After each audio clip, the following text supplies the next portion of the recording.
Less time sa pagluto, pero more time for each other. It's time to cook with magic! Ngayon naman ang request ni Carol sa comments, mabilis na recipe para sa breakfast time with hubby. May magic Korean egg drop recipe kami para sa inyo. Mabilis talaga itong gawin lalo na pag magluto kayo together. Together!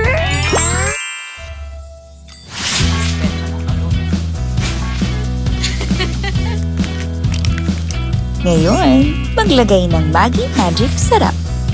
Okay to bawas time sa pag-chop ng mga ingredients.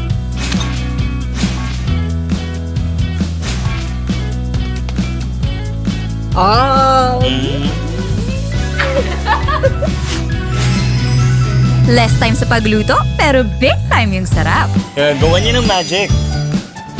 Ngayon naman, ano ang favorite healthy dishes nyo? Comment lang sa Maggie Facebook page and get ready for more magic.